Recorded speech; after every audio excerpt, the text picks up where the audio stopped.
You're listening to episode 41 of the Autism Mom Coach podcast, Holiday Survival Strategy.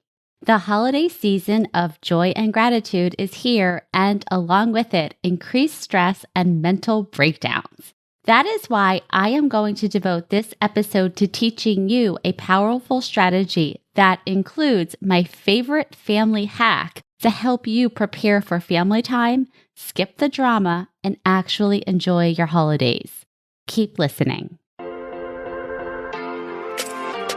Welcome to the Autism Mom Coach, a podcast for moms who feel overwhelmed, afraid, and sometimes powerless as they raise their child with autism.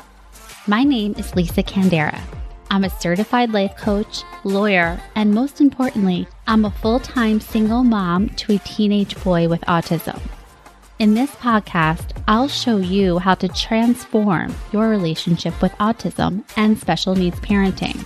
You'll learn how to shift away from being a victim of your circumstances to being the hero of the story you get to write. Let's get started. Hello, everyone, and welcome to the podcast. I hope your December is going well.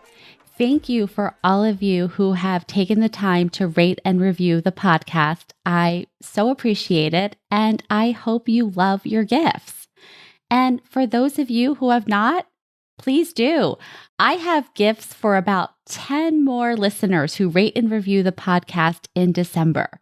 So if you have not already, now is the perfect time. Rate and review, email me a snapshot of your review along with your address at lisa@theautismmomcoach.com. All right, on to today's episode. It is mid-December and the holidays are upon us. And with that comes a lot of extra stress between family plans and obligations, changes to schedules, and of course, the winter break. So instead of bracing yourself for the next few weeks, I want to share with you a strategy you can use to bring more ease to the holiday season. First, prepare. Now, I know as parents with children with autism, you are all about preparation, schedules, social stories, and previews, just to name a couple of things. This is all great, especially in times of change. But when I'm talking about preparation in this episode, I am talking about you and how you can prepare yourself for some of the stress and frustration you may feel or already be feeling this holiday season. This preparation starts with accepting that you may feel a little bit emotional and you may experience a lot of triggers that bring up intense emotions for you. Like grandma baking cookies with the cousins, except for your child because they have a hard time being safe in the kitchen. Or seeing other kids doing quote unquote normal things like playing with one another, taking family photos, or sitting on Santa's lap. Maybe seeing your child retreat to an empty room to play by herself while all the cousins play together.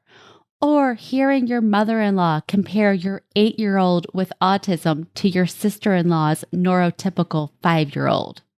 If you brace yourself, hoping none of these things will happen, you will be exhausted by the time the day comes and have less capacity to manage your mind and your emotions when they do.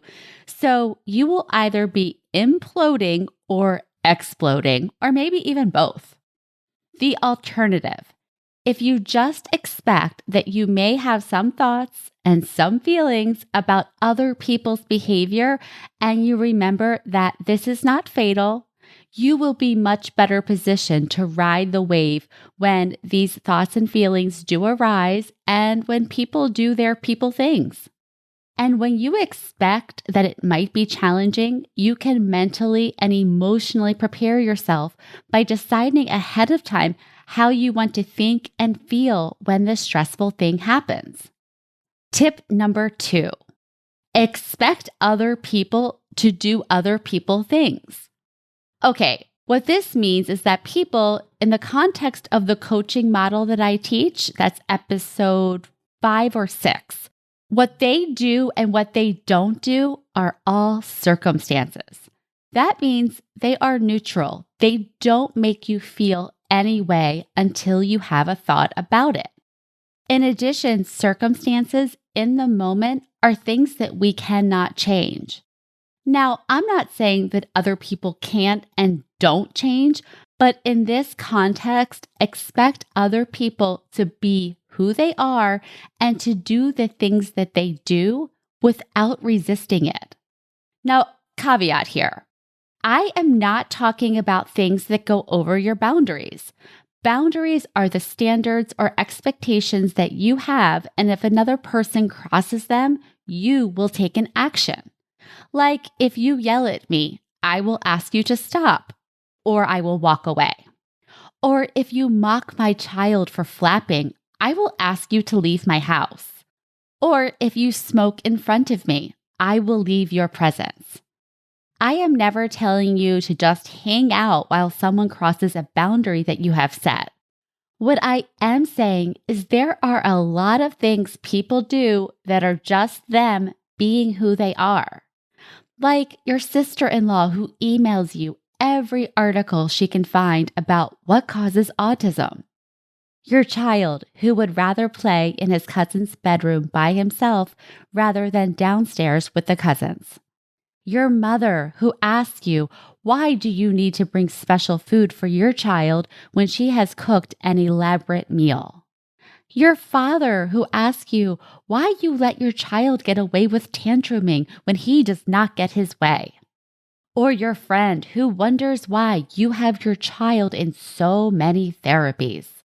When you stop resisting people doing their people things, even if you do not agree with them, even if you think that they are ignorant and tone deaf, you get to decide how you want to think and feel and respond.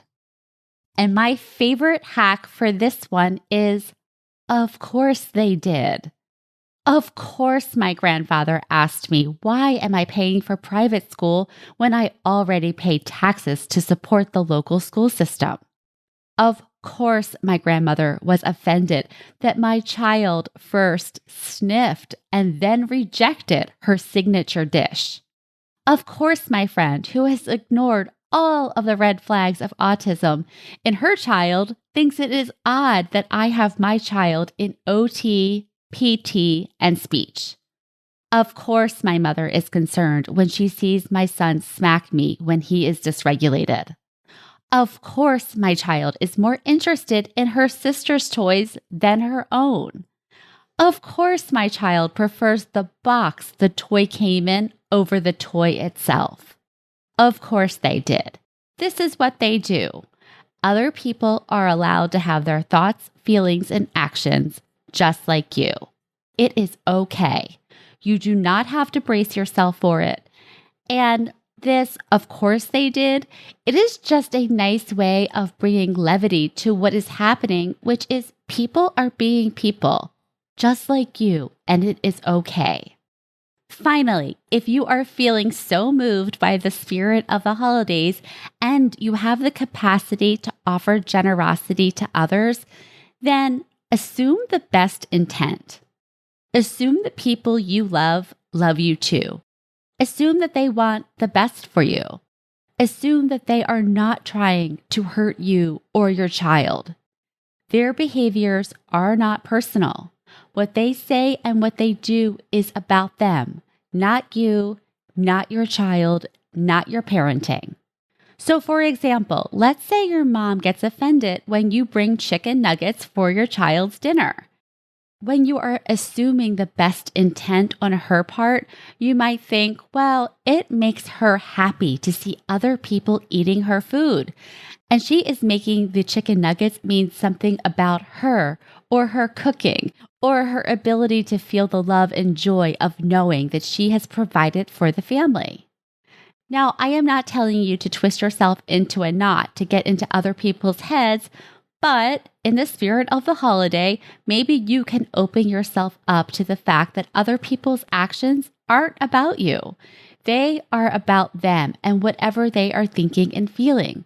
So if some of their questions or comments come out sideways, instead of making them personal, consider that like you, they're doing the best that they can with what they have access to at the moment. All right, good luck with this, and I will talk to you next week. Thanks so much for listening.